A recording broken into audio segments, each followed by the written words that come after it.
Welcome to our 10th Reactive Online Meetup.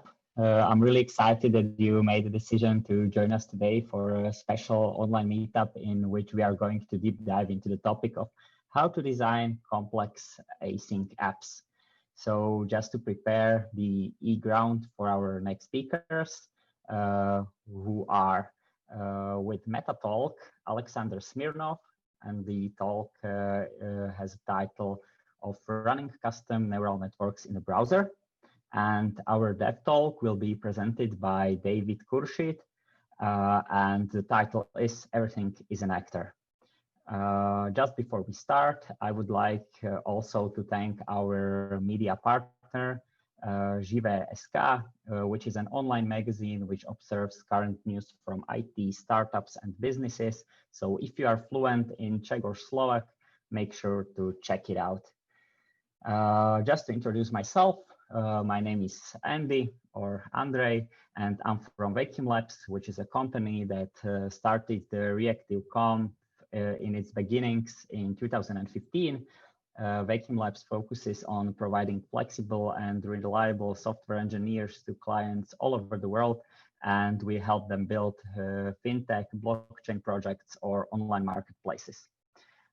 Just before we start, I would like to inform you about two things, and that is Q&A and the Slack. So regarding the Q&A, there is an option to ask the questions on the bottom of your Zoom window. So just use the chat.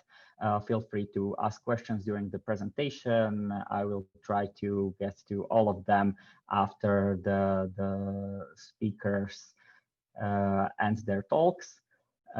And then there is a Slack. So if we will not have enough time to get to all of the questions, you are free to join our Slack channel, reactiveonlinemeetups.com. Link will be also in the chat here on Zoom, and you can discuss all the topics there. Alex and David are also there. So you can ask some more questions after this meetup is done. So I will not postpone the talks any longer. Let's start with the first one. So Alex, are you here? You can unmute yourself. I hope you are ready. Yes, hello everyone. Yep, let me quickly share my screen. Great, so let's see. Everything works. So we are really looking forward. Feel free to start. Okay. Hello, everyone. My name is Alex. I'm a front-end developer at Mews. And today I'm going to tell you about how to create and run a custom neural network in a browser. Now, before we begin, why this topic? Well, I myself was always inspired by neural networks, and the way they make predictions on data just always felt like magic even after I found out how they work. And I believe that they have a lot of potential, and being able to run them in a browser, well, that opens a lot of doors. Before we begin, the source code is available via the links on the left and the QR code on the right, and I will show the links at the very end of the presentation as well. Okay, let's do this. So this talk will be split into three main parts. The what, where I'll give you a brief introduction to what neural networks actually are. The how, where I'll actually tell you how to create and train a model and how to run it in the browser. And the why, where I'll tell you about why would you want to do this in the first place. So let's start with the first topic. What is a neural network? Well, an artificial neural network is an algorithm or a computational system that is inspired by our brains, biological neural networks. And they're really good at recognizing patterns in a large set of complex data. Now, a typical neural network is a graph that consists of input nodes, or neurons, output nodes, hidden nodes in between, and the connections between them, or edges, or synapses. Now, these edges are important. Each one of them has a weight assigned to it, and you could view it as a water pipe. The higher the weight, or the diameter, the more water goes through. Now, the real cool thing happens when you provide the network with inputs. In this case, pixel values of this image of a dog. So the network will take these inputs and it will push them through the layers. And remember, some edges let through more than the others. So it will push it through the layers until it reaches the output. And one of the output nodes will have a higher value than the others. And that would be the guess or the prediction of the network. And obviously different inputs would provide different results. And this is called a classification neural network because it assigns a class from a fixed set to an input. And that's exactly what we're going to be building today. But before we get to it, let's talk about weights for a second. So the weights are important. If you know the weights, you basically have a model that can run predictions. Question is, how do you find these weights? Well, this process is called training the network, and we're going to cover it in the next step. How? Let's remember, our initial goal is to be able to run a custom neural network in a browser. And to do that, we need to do three main things. First, we need to collect a labeled dataset. Then we need to create the model and train it on the dataset to find the weights. And finally, we wanted to import it to JavaScript and run predictions. So let's go through these one by one. First of all, collecting a dataset. Why? Well, because the easiest way to train the model to find the weights is to give it a large set of pre-labeled data. Basically, the network will run predictions on it, it will compare the outputs to the actual labels that you provide, and it will learn its mistakes over and over again until over the course of many iterations, it will get closer and closer to the ideal weights.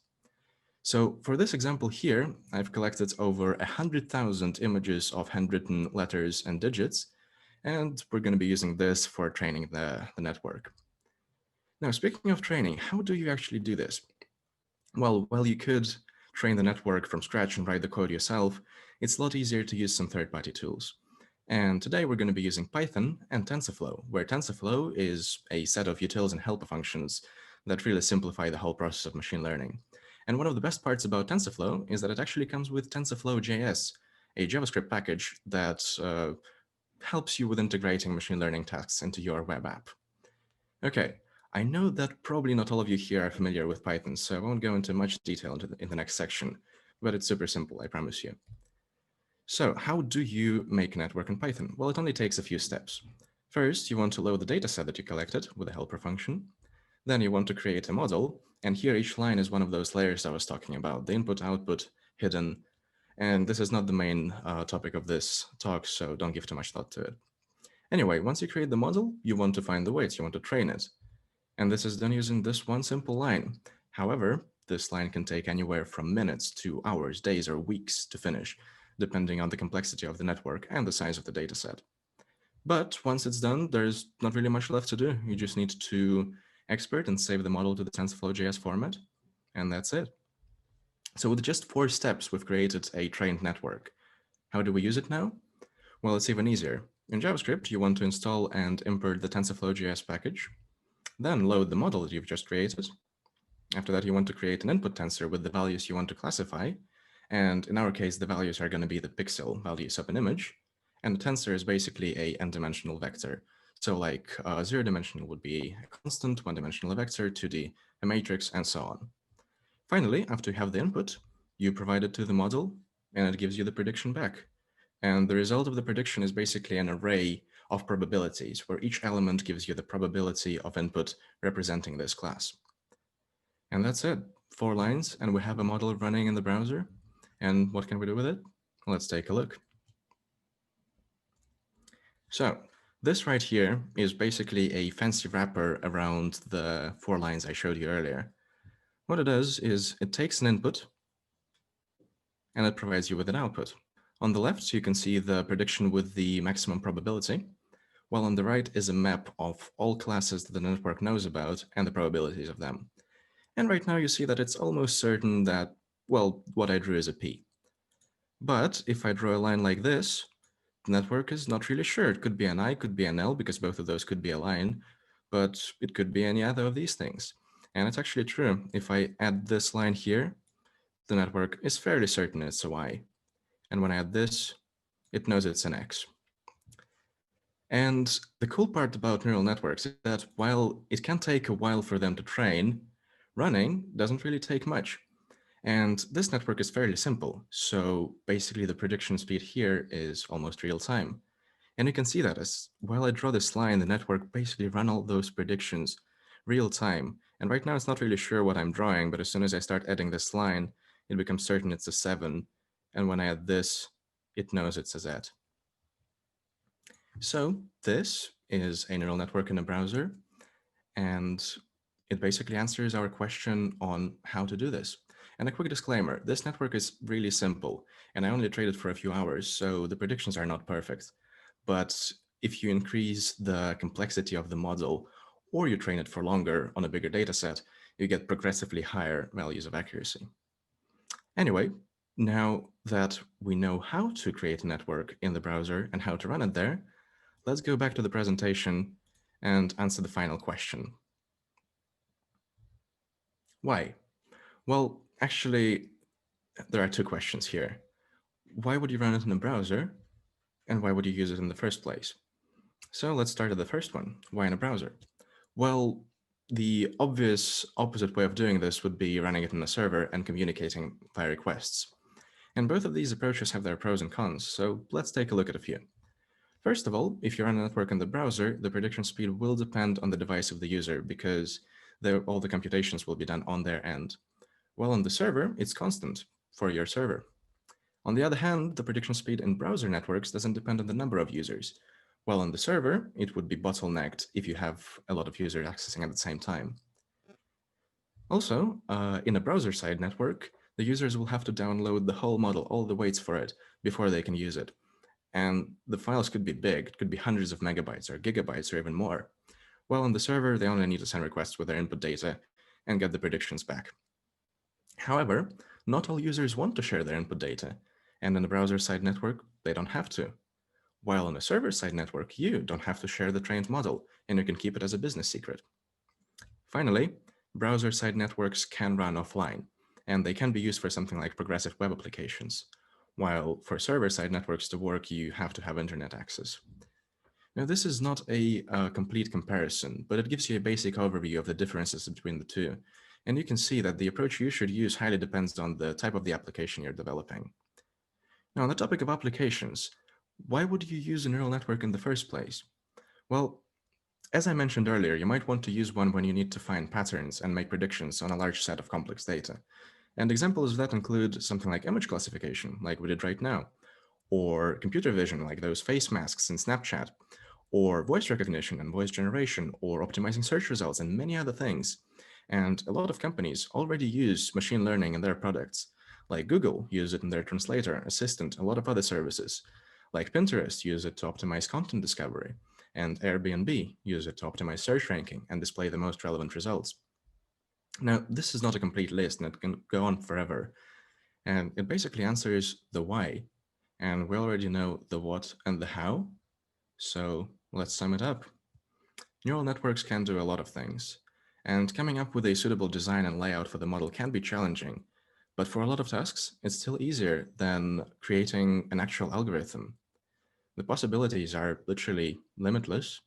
And if you ask me, neural networks are the future. Thank you. Now, the code, once again, is available via the links on the left and the QR code. The socials are below. And most importantly, any questions?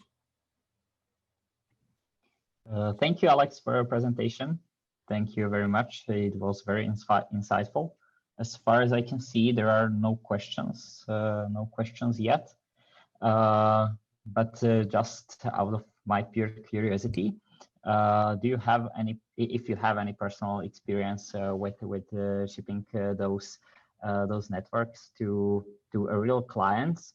How big are those models in terms of size, or how big of a hit is it for a client? Because client is kind of performance or size sensitive most of the time, some mobile devices or something. Is this something which you have to optimize for, or it doesn't really matter in Yeah, well, coming up with a suitable layout is a challenge, and the more complex the layout is, the higher will be the file size of the model. So that's one of the biggest challenges of machine learning, is finding the actual model you want to use. And once again, you don't have to ship the whole model. You can start on the server, but I think running it in the browser is really cool. And one use that I see for this is Chrome extensions, because you could have an extension that monitors your web page and, for example, highlights things you want to see using neural networks. But now, answering your question, I haven't used it in any real projects yet. This is my side research. Yep. either way, this is quite interesting path, which is worth following also in the future. So can you maybe recommend some sources, or was the inspiration for you, or who do you follow on Twitter or something, which maybe we can recommend also to the audience? Yeah, well, I was mostly inspired by the actual documentation of TensorFlow, and I set it as a challenge for myself. Can I run it in the browser? And I started with a more complex network. I used object detection instead of classification, and those are much more complicated.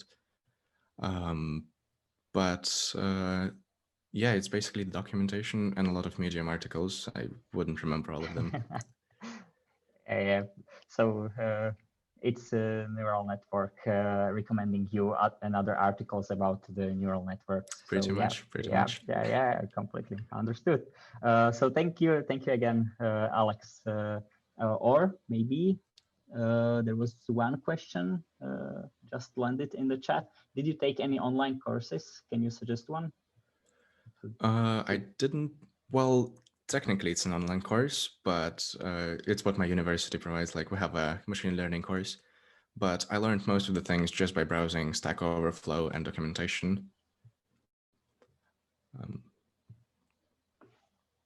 Okay, and there is a second question. Is there some possibility to split the memory workload between the server and the client? Sort of. It's not really trivial because, well, you need all of the weights for the model to run predictions. But if you spend enough time designing it, you can split it to multiple networks that can make predictions in a row. And then you could host some of them on the client side, some of them on the server side, and somehow combine the results. But I don't think I ever saw that in action. Yeah, but theoretically possible. Then another question here in our official Q&A. Is it possible and advisable to use Node.js for server-side portion of learning? I don't really want to dive into Python.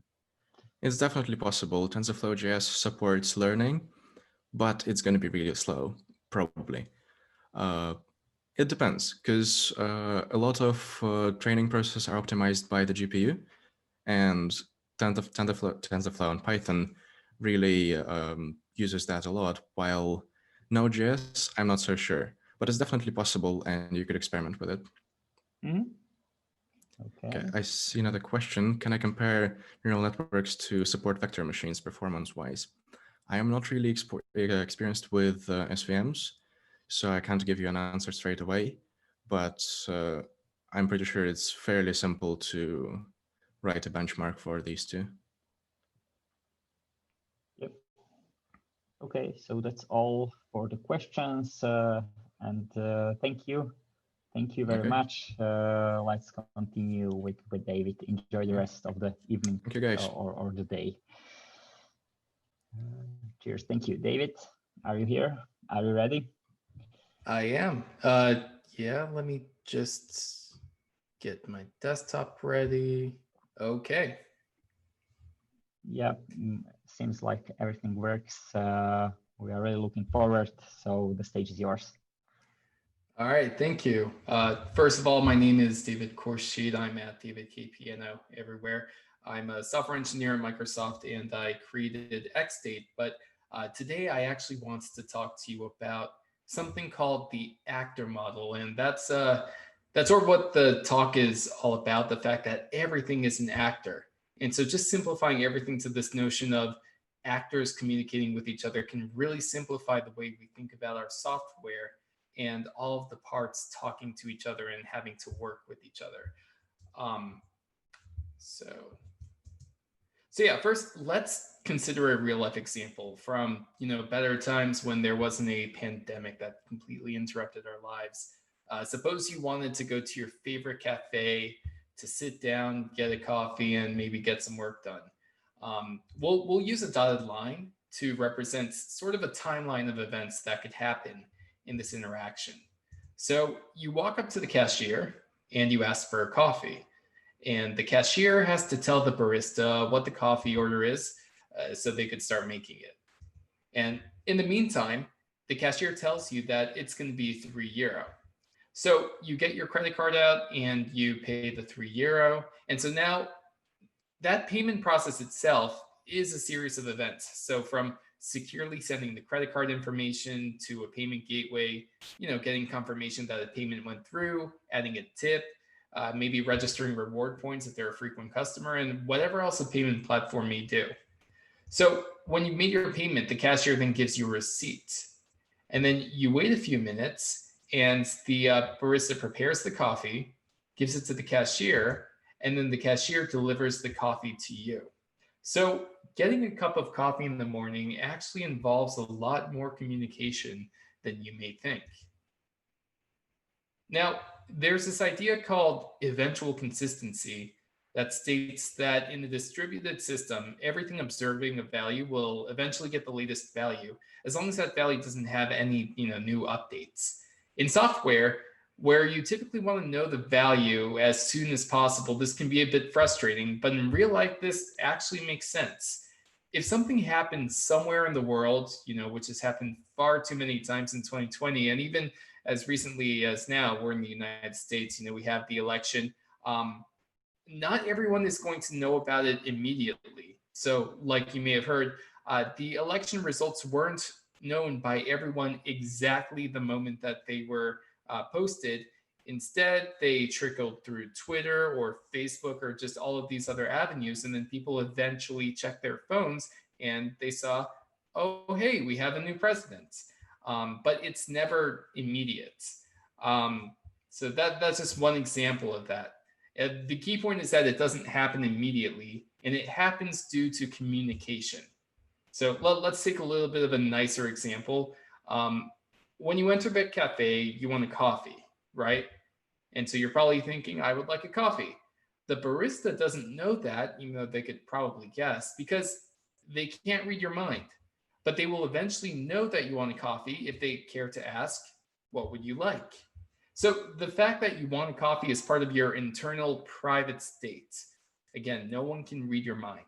So you can choose to share that state by replying, I would like a coffee, please. And when you say that statement itself is immutable. You can't go back in time and change that statement. So if you wanted a tea instead, for instance, you would have to say afterwards, actually, I want some tea. But that doesn't change the fact that first you wanted coffee. And of course, asking for coffee isn't a guarantee that you will get coffee. Just like making an API request isn't any guarantee that you'll actually get a response. You might get a timeout or a server error or something like that. But if all goes well, you'll eventually get your coffee.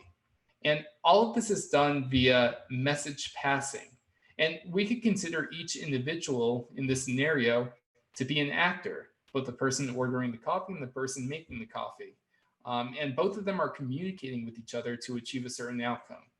So this is how things work in real life, and this is how things work in the actor model as well. All right, so what is an actor? In short, an actor is an abstraction that pretty much describes everything.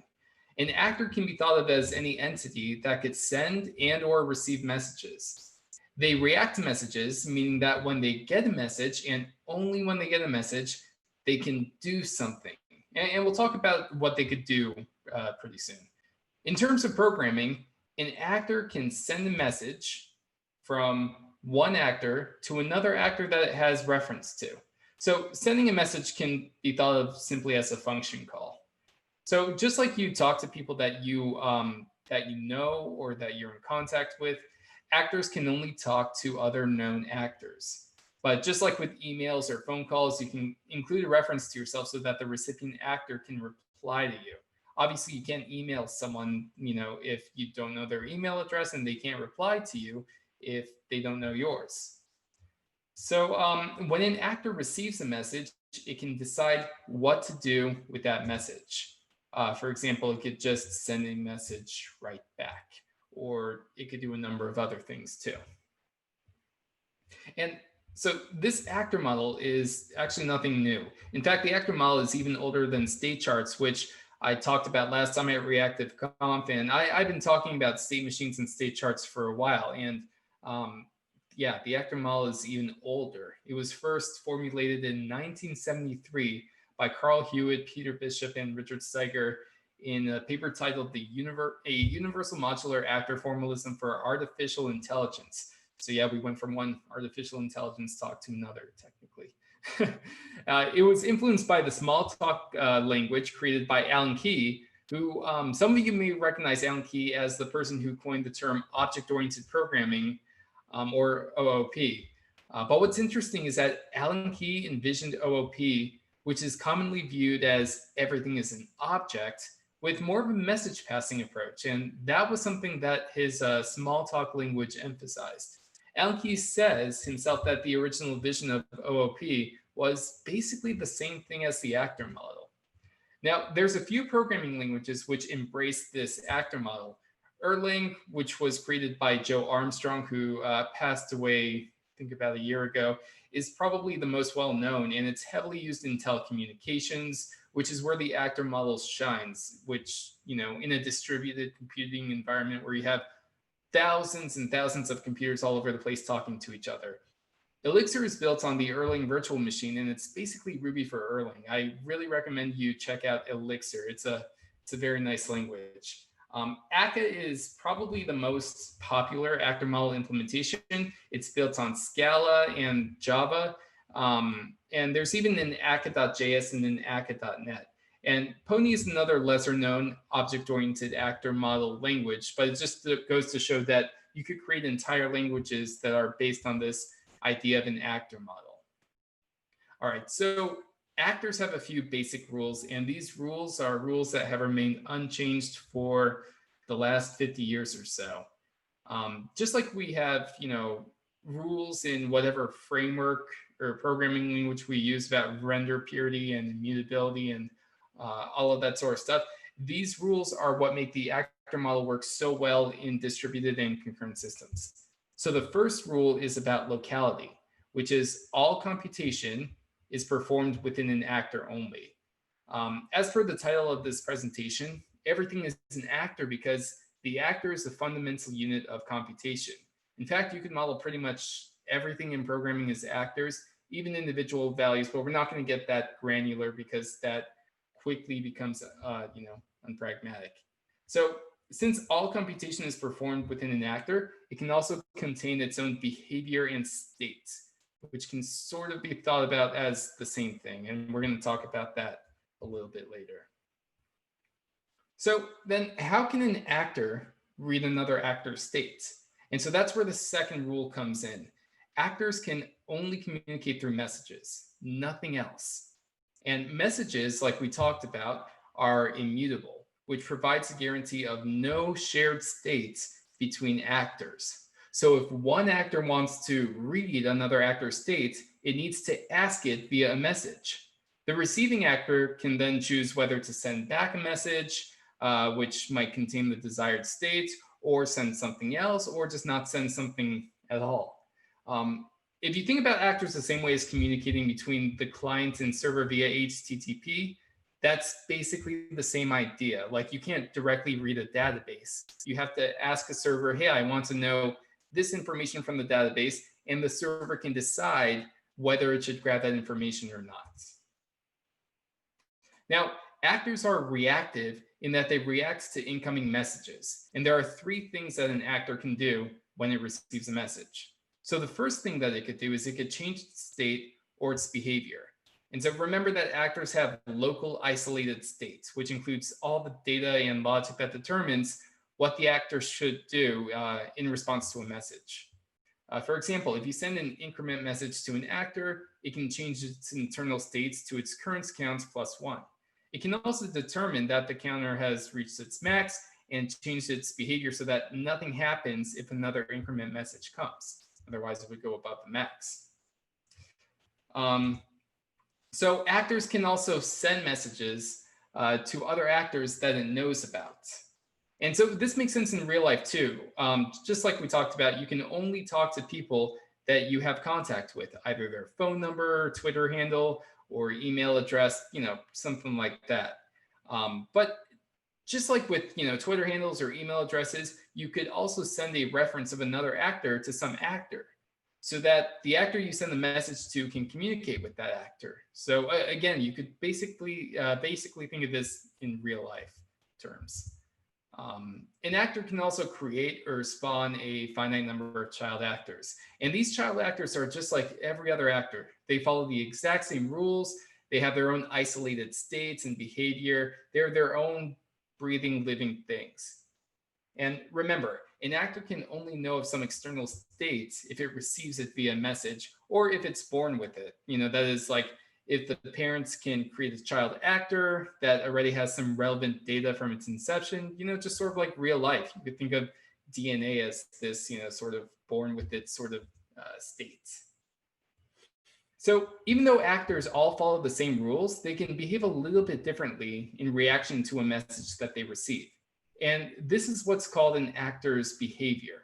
It's what determines what happens immediately due to a message being received. A finite state machine is actually a great way of describing the internal behavior of an actor, because it's an events-driven approach to modeling the logic. And by the way, I use message and event interchangeably, so you could consider them exactly the same thing for now. With a state machine, the finite state represents the qualitative state, and in different finite states, events can do different things, like transition to another finite state. State machines can also have extended state, which represents the quantitative data associated with the machine. And both of these combined are what makes an actor's overall state, which is why an actor's behavior can be expressed in its state. If you're not using a state machine, you might have things like is loading, or is error, or is success, like all of those Booleans floating around. Hopefully you have some logic that does the right thing depending on is loading is true or false. And that's sort of the same idea around behavior. Behavior determines what should happen next given the current state and the event, or the message that was just received. So if you're not using state machines strictly, you could still describe all that state as a behavior. So whereas an actor's behavior represents its internal logic, an actor system represents the connections between all of the actors. An actor system always has a root actor, which is known as the guardian actor in some implementations like akka. Every single actor from the root actor has exactly one parent. So an actor system forms a hierarchy or a tree structure. And remember that any actor can spawn child actors, and those child actors can then can themselves spawn child actors, and on and on. And so that's how it forms a tree. Each actor also has a unique address that identifies it. So for simplicity, in some actor model implementations, this address represents the hierarchical path to the actor. For example, cafe/manager1 is a child of cafe, and so on and so forth. Addresses can't be used to access the actor instance directly. So just like if I give you my email address, you can't access my email. You can't see any of my emails, or at least I really hope you can't. You can only send me a message using my email address. And so that's the same idea where you have this local private state. Actors can only send messages to other actors, via their address. And just like an email inbox, those messages arrive in the actor's mailbox. And so that's how an actor processes one message at a time. So an actor needs a mailbox to guarantee that only one message is sent at a time. And here's why. When an actor receives a message, it needs to process that message to determine what should happen next, how the state will change, what the next behavior is, if it needs to spawn new actors or send messages to other actors, and so on and so forth. When it's done processing that message, it can then process another message and return the next state. But what happens if an actor is processing a message and it receives a message while processing the previous message? So what will happen? This could lead to race conditions or impossible states, or worse, you could actually make the actor crash. So by using a mailbox, we can hold all of these messages in sort of a queue, and the actor can then dequeue the messages one at a time. The actor takes the dequeued message, determines the next state, performs any side effects, and then only then does it dequeue the next message. So even if a message arrives while the actor is processing the previous message, the mailbox will hold onto the message until it's ready for processing. And so this gives the illusion of an actor living in its own virtual thread by mitigating concurrency issues with the message timing. The mailbox is typically a first in, first out queue, but that's not a strict requirement. It can be a priority queue or something else, for instance. And it's also interesting to note that mailboxes are themselves actors. All right, so remember, an actor instance can't be accessed directly. We can only communicate with an actor using an address, or in other words, some sort of reference to the actor. And this is what gives actors what's called location transparency and allows the actor to act as sort of a black box, because we don't need to care where the actor is. We just need to access something that references that actor. And the actor ref can take care of forwarding the message to the actual location of the actor. And so it doesn't matter if the actor is in space or if the actor is on another computer somewhere. That's what location transparency is all about. The actor ref remains the same. This location transparency also enables another powerful feature, which is called false tolerance. So if this actor fails for whatever reason, whether it's a shaky network or some other fatal error, some actor model implementations can choose a strategy for reviving that actor or letting it fail gracefully. One such strategy is to just basically restart the actor if it fails, or replace the behavior with some other fallback behavior. Notice how the actor ref still stays exactly the same. So whoever we're sending messages to is none the wiser if an actor fails. So like I said from the very first slide, everything is an actor. And hopefully now if you squint, you'll begin to see how various parts of our code can really be modeled with this message passing paradigm. I was working with the post message API, and I realized that the way that windows communicate with each other, whether it's an iframe, pop-up, or a DevTools panel, is with message passing. I mean, it's even in the name, post message. So in this example, we spawn a window actor by calling window.open. Then the parent window actor can send a message to the spawned child window by calling post message. And then you could see that it could receive a message and then choose to do something with that message. And I'm just going to skip this slide. So in general, an actor can send and receive any kind of event.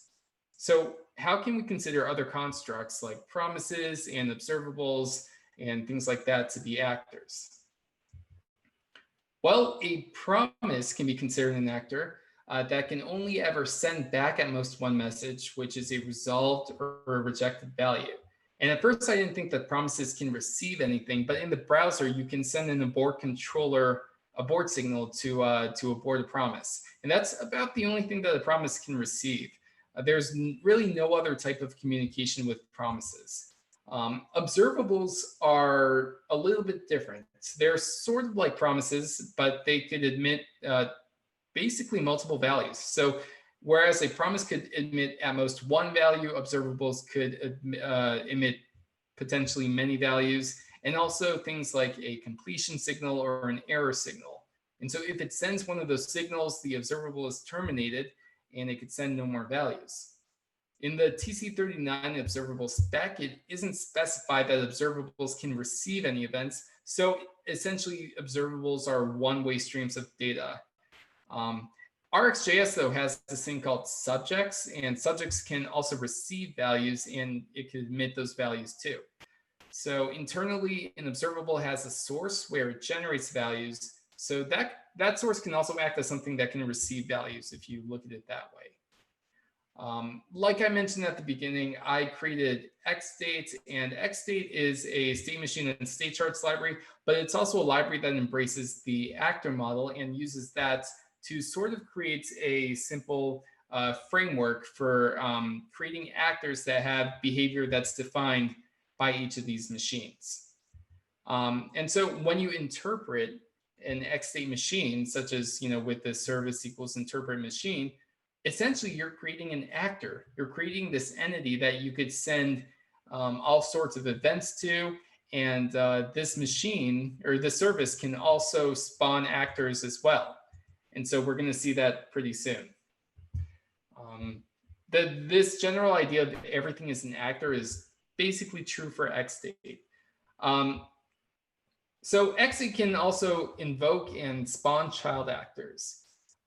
Invoking an actor is done by using the invoke property, where the behavior of the actor is specified in the source. And in this case, we're invoking a new actor with the behavior defined in Espresso machine. And when this actor is done, we transition to the delivering coffee state. By the way, invoking and spawning are pretty much the same thing. The only difference is that an invoked actor lives only for as long as the machine is in the state where the actor is defined. And so you manually have to stop spawned actors, whereas it's controlled for you in invoke. There's also no special way that XState knows whether an actor is done or not. And so that's why the invoked actor sends a special done message back to the cafe machine. So when we invoke the Espresso machine, we're creating a new actor with the Espresso machine behavior, and that actor should eventually send some special done.invoke.espresso events back to the parent. And if you're wondering why it looks like that, done.invoke.espresso, that's actually defined in SCXML, which is the W3 spec that XState uses in order to define the protocol for message passing. Now, because the cafe machine has a reference to the invoked actor via the ID, it could send events to it. For example, if the cafe machine gets a change order event, then it could send that event directly to the invoked Espresso actor and reference it by ID. So if this seems a little bit verbose, there's a helper function called forward to that essentially does this. You could just call forward to Espresso and it does the same thing. In the invoked Espresso machine, the actor already has a reference to its parent. So we can send the parent cafe machine events such as a machine broken event if the machine breaks. Then the parent can decide that event and decide what to do with it next. And sometimes we need to spawn actors dynamically, such as whenever an order comes in, instead of being constrained to a state. And so that's what spawn is for. For instance, whenever an order is placed, we can spawn order actors, which each have their own special behavior for handling orders. These actors are fundamental units, so they can be treated as values and assigned to context and passed around just like any other data. Note the second argument to spawn, which is a unique identifier for that actor, this event.orderID. That's how the parent machine can recognize and send messages to spawned actors later, in case you wanted to manually do that. All right, so for example, if we need to cancel an order, we can send a cancel event to that specific order, and that will pick up the event and do whatever logic it needs to do to cancel that order.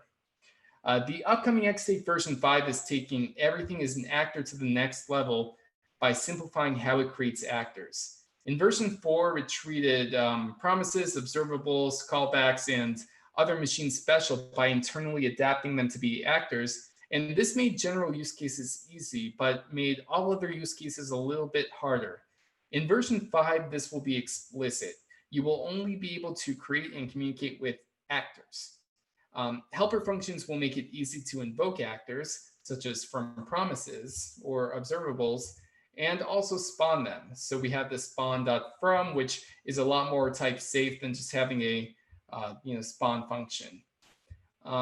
This will enable XState to be truly universal because it essentially allows you to create actors out of virtually everything. And so there's a lot of actor model implementations right now. And one of them that I'm working on is called XActor, which is a work in progress. It's a new actor model implementation that works seamlessly with or without XState. In general, I'm working on XState version 5, and the core actor model part of that is known as XActor. But in the future, you're going to be able to use XActor, without XState. And so the way XActor looks is actually a lot simpler than XState. But of course, XState is going to use it internally. So what you do is you have this create behavior and you have a reducer. So if you're used to Redux, this is going to look exactly the same. And you also provide and initial states. Then you create a system, and that system has that behavior, so that counter behavior over here, and then you could send messages to that system. So basically, you could sort of think of it as a distributed Redux in a way. A more advanced example is here. So we created to-do, or in create to-do, we create a behavior that represents that to-do item. And again, this is just a reducer. So our to-dos, this will be a reducer that manages all of those individual to-do actors. So if we wanted to create a new to-do, for instance, we would call context.spawn, and we would create that to-do, give it a name, and then that is a to-do actor that we could send messages to. Then we append it to state. Again, this should look very familiar if you're used to Redux or even XState or 𝗔𝗕𝗦𝗧𝗥𝗡𝗢𝗎 or any of those reducer-based state management libraries. And then we create a to-do system where our root actor or our guardian actor is the to-do, has a to-dos behavior, and we call it something. Probably not my counter. That should be my to-dos or something like that. And then we could send that to-do system any message like to-do.create, to-do.complete, to-do.delete, etc.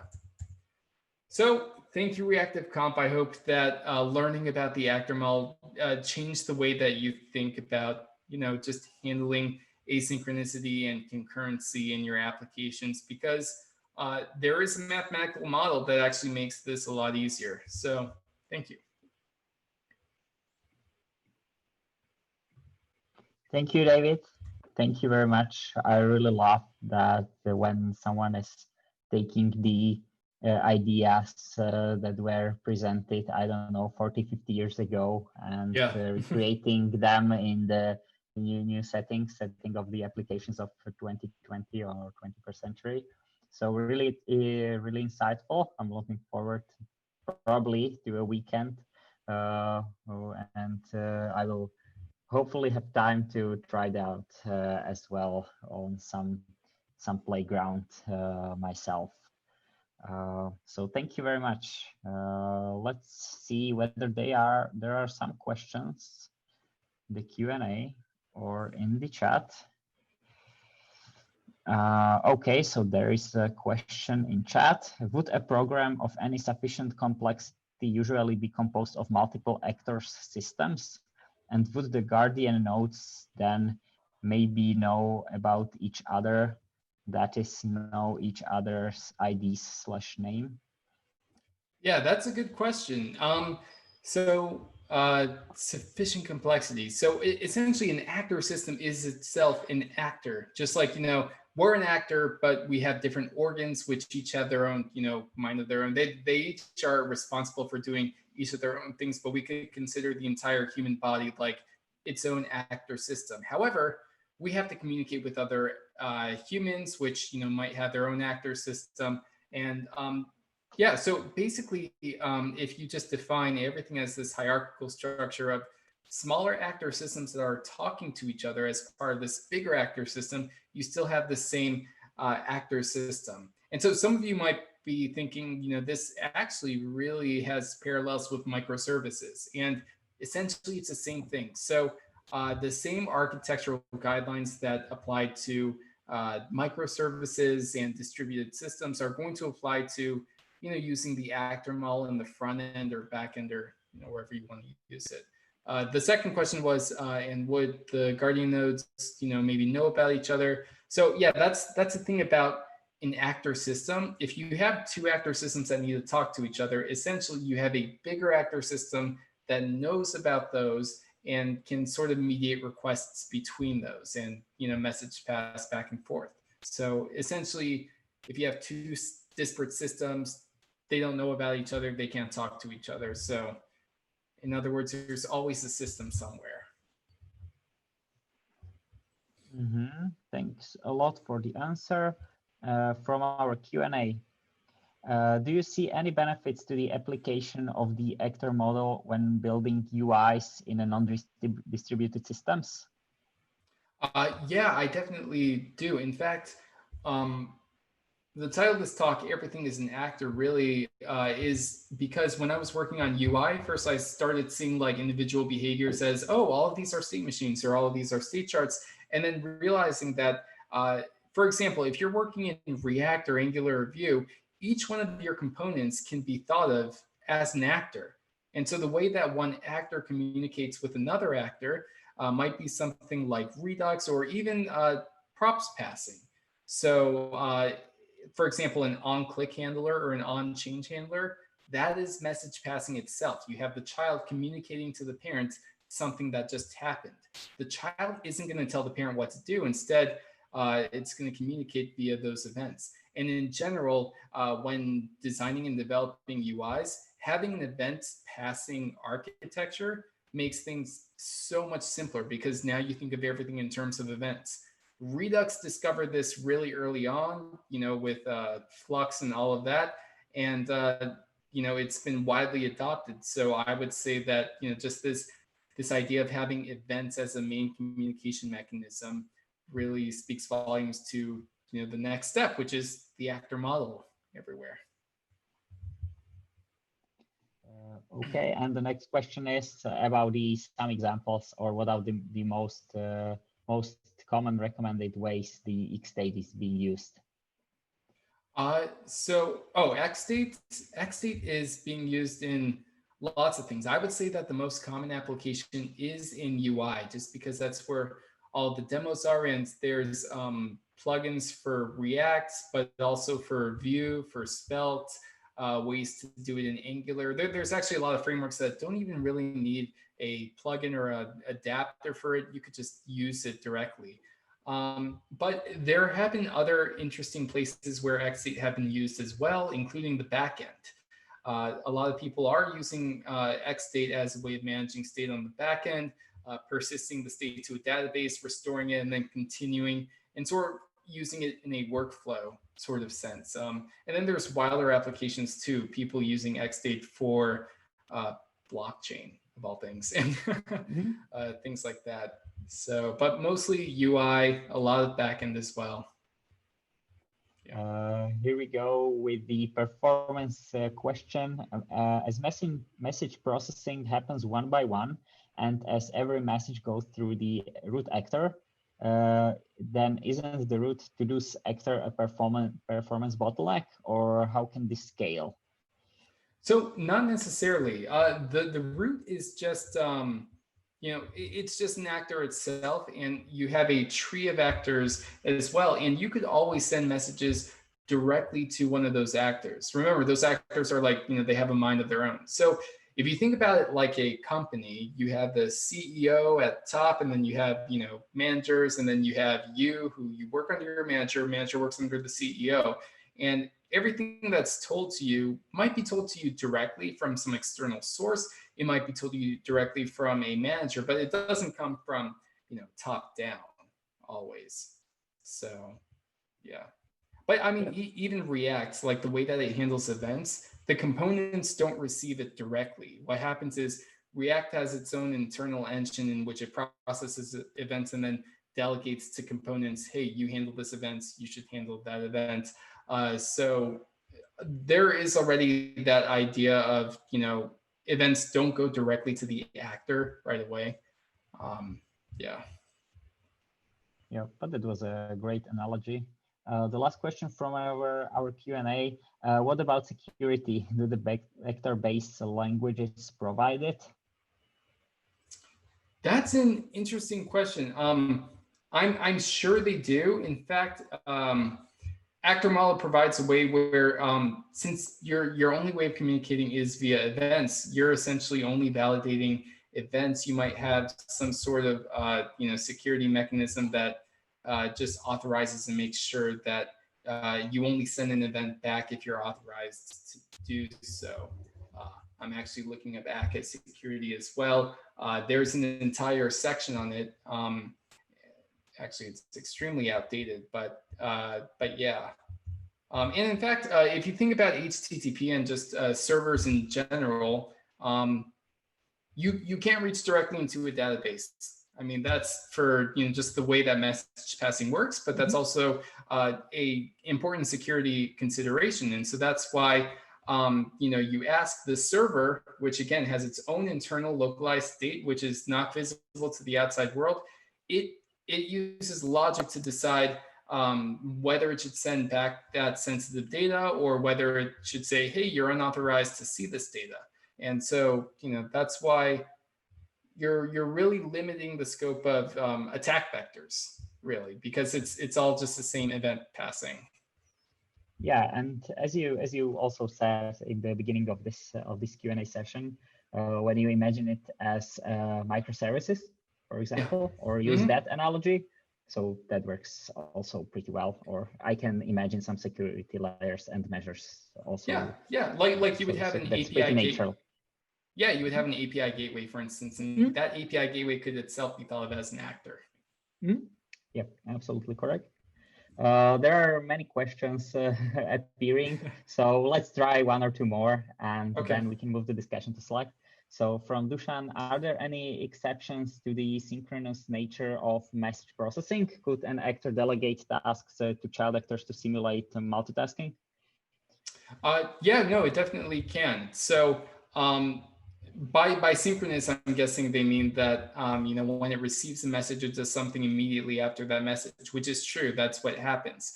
So to model asynchronicity, you could delegate something to an actor, be like, hey, please take care of this, and when you're done, get back to me. And so that's via an event. And so that's why actors can be sort of thought of as async by default, because it's always just waiting on an event, which, events take time. Yeah. And really the last one, how big, in quotation marks, actors should be, or how many different objects should be actors? I can imagine this could lead to a lot of different messages and a boilerplate code. Right. So my experimentation with XActor actually found that I'm reducing so much code because you're essentially describing the behavior as a single function. And that function could be whatever you want. It's just a reducer. So it's just function, initial state, that's it. Traditionally, in languages such as Erlang, an actor is described as something that's extremely lightweight. And I mean, that's essentially all it is. You could think of it as an object where you could send events to, and that's pretty much it. Of course, that object could spawn other actors. And since there's like the actor model and sort of the opposite, not the opposite, but just something different than the actor model is like the basic threaded model of concurrency. Threads are not lightweight. If you make a new thread for something that incurs a lot of latency and processing, but actors can live on their own virtual threads. So you could have hundreds of thousands of actors, which might be on the same thread, might not be. It doesn't really matter. The point is that they are lightweight. And of course, nothing is going to be faster than directly reaching into memory, directly reading states, or directly calling a method on another object. But if you do that, you get rid of a lot of the security and benefits of using something like with a message passing paradigm, like the actor model. So tiny costs, and I do mean tiny. As far as weights, it's negligible, and as far as event latency, also negligible. But what you get in return is, a lot better for understanding the clarity of your application. Thanks a lot, David. Thanks a lot for all the answers and great presentation. So let's wrap this up. Thank you all for participating. I remind all of you our Slack channel where you can connect and discuss with others. Maybe if you have some other questions, or there are some topics which you would like to discuss. Feel free to do it there. After this call ends, there will be a feedback form in the Slack channel. So please, if you have any suggestions or feedback to me or the organizers, just write it there. We'll try to be better next time if there is something which we can do to improve ourselves, it will be highly appreciated. And that's all from us today. Thanks all of the speakers. Thanks also you attendees for those great questions and being part of this community. Please join us also the next time. Follow our social media or our Slack to know when the next meetup is going to happen. And we are looking forward. Have a great rest of the evening here in Europe or wherever in the world you are. Have a nice rest of the day, and cheers. Bye.